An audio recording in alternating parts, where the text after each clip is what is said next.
It all started out with a jam session at a party where Iftar Gabay and Olaf Hilgenfeld first met back in 2003.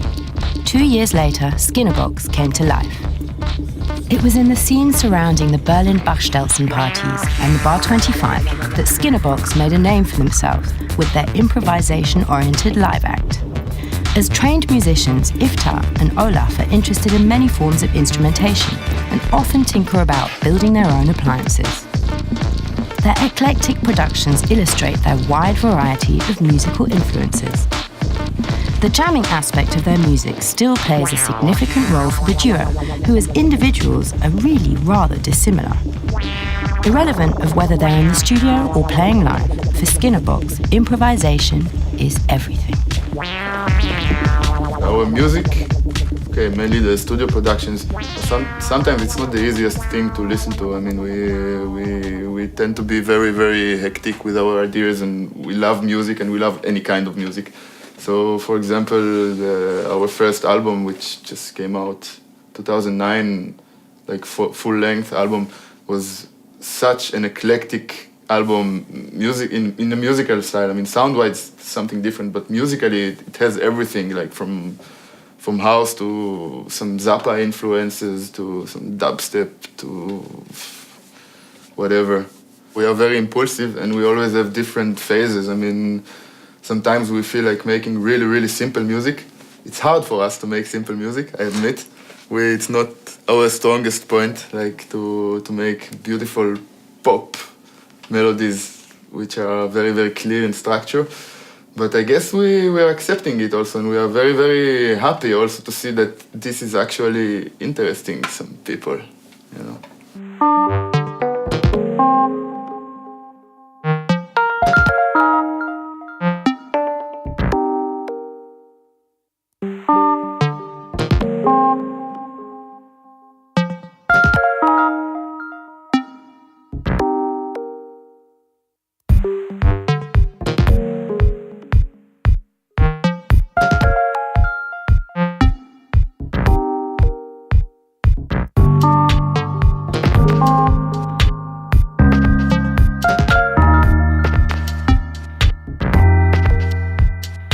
The usage of actual instruments, let it be like acoustic or electronic instruments, but instruments as sound sources, not computers with plugins and everything.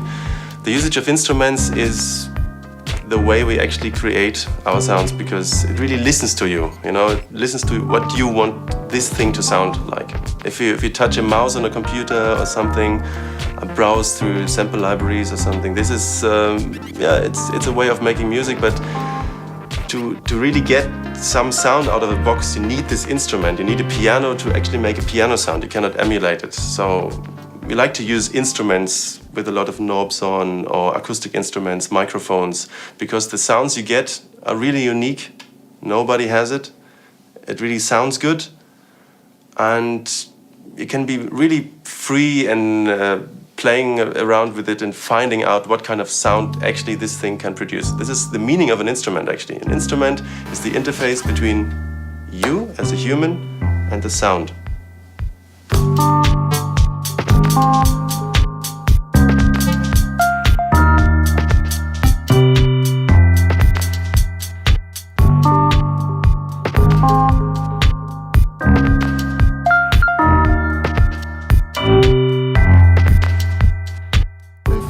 Composition has a certain role in our productions. I mean, very often you start from scratch, especially nowadays when you work with electronical means, especially because you, unlike pre-electronic studio times, you can immediately hear the result. So you start from scratch, let's say, you just have a certain element that you like, but composition certainly take place at some point. I mean, for us, mainly at the last stages, when we think in terms of structure, let's say, how are we going to tell, how this track is going to tell the story it should tell. This is where, for me, composition and it's at its bare form takes part, let's say.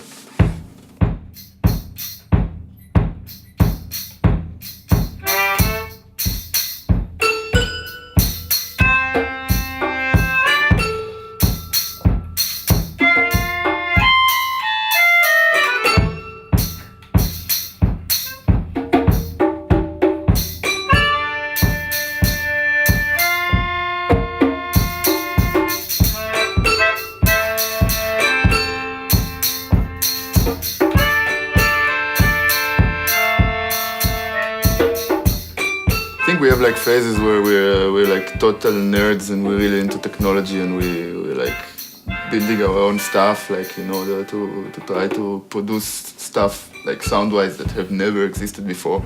Sometimes successfully, sometimes it's just a huge waste of time because you're better off making music. I mean, it's a general thing with the industry that surrounds the electronic music making nowadays. I mean, lots of people are getting lost in technology instead of making music. Like for us, I guess at the end of the day, it's just a million times more important to make music than to follow the last technological development or whatever.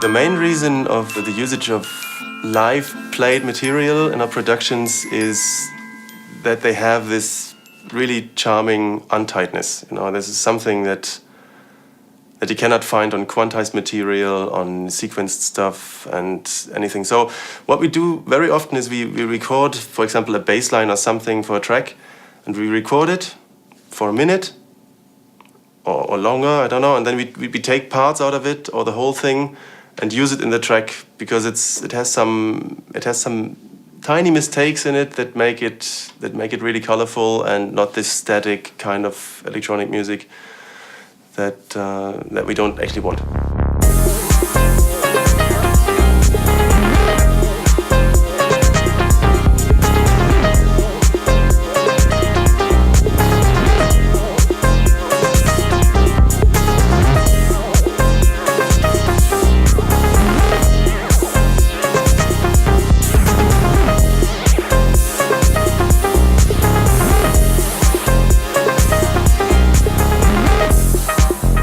I guess that like one of our main characters is like lots of details can be heard in our productions. Our productions are very, very messy and very, very detailed, and somehow they sit with Like to Believe, of course. They are kind of glued together and they work.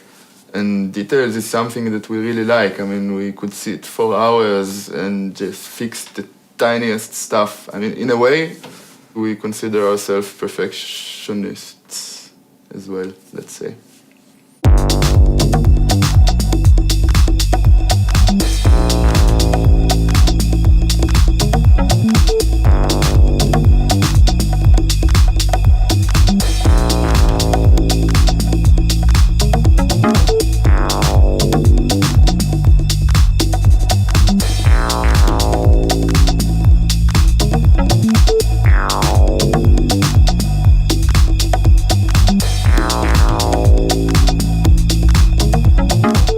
Improvisation is the central element of what we do and what we started like.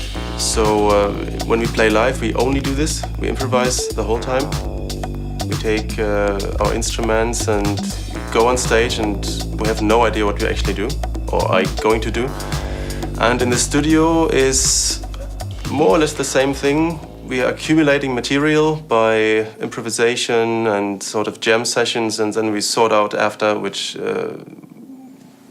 kind of takes we're going to use in the track, and so yeah, improvisation is actually we browse through the randomness of music to explore what we want to do actually.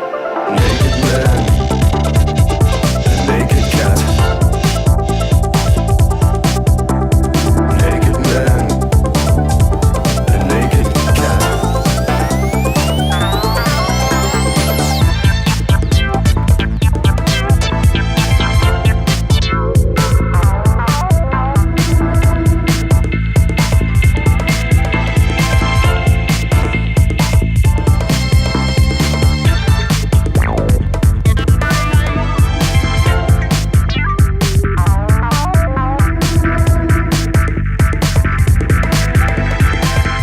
always amazes me that although we are like, me and Olaf are pretty much complementary opposites, to put it kindly, everything works, you know, we really, where I end, he begins, and vice versa. That's a beautiful, Well done. beautiful thing to say about your body. Eh? Body. Now you put the streicher, you know. Come on, let's hug, man. No, No. not in front of the camera. Don't want to hug. You see, I want to hug, he doesn't want to hug. This One you side know, gives and gives and gives. don't want to ruin this band, you know. Yeah.